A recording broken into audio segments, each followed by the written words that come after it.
ബിസ്മില്ലാ അൽഹംദുലില്ലാ അൽഹംദുലില്ലാഹി റബ്ബിൽ ആലമീൻ. പ്രിയ ശ്രോതാക്കളെ, ഇന്നത്തെ നമ്മുടെ പ്രാർത്ഥന പ്രതിസന്ധി ഘട്ടങ്ങളിൽ ചൊല്ലേണ്ട ഒരു പ്രാർത്ഥനയാണ്. പ്രാർത്ഥന ഇങ്ങനെയാണ്: ലാ ഇലാഹ ഇല്ലാ അന്ത സുബ്ഹാനക ഇന്നി കുന്തു മിനൽ ളാലിമീൻ. ഇതിന്റെ അർത്ഥം, അല്ലാഹുവേ, നീ അല്ലാതെ ആരാധ്യനില്ല, നീ പരിശുദ്ധനാകുന്നു, തീർച്ചയായും ഞാൻ അക്രമികളിൽ പെട്ടവനാകുന്നു.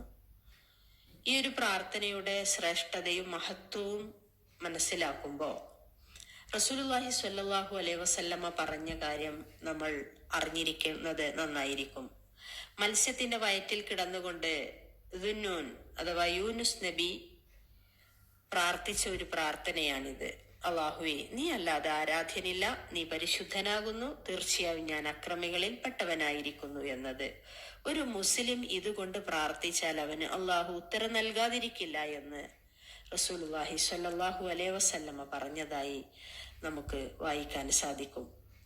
അതുപോലെ തന്നെ ഇബ്നുൽ ഖയ്യിം റഹിമഹുള്ള പറഞ്ഞു, തൗഹീദ് പോലുള്ളത് കൊണ്ടല്ലാതെ ഇഹലോകത്തിലുള്ള ബുദ്ധിമുട്ടുകൾ തടയപ്പെട്ടിട്ടില്ല.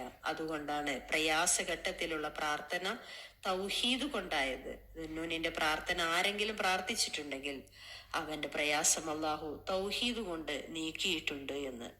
അള്ളാഹു നമ്മെ എല്ലാം അനുഗ്രഹിക്കുമാറാവട്ടെ.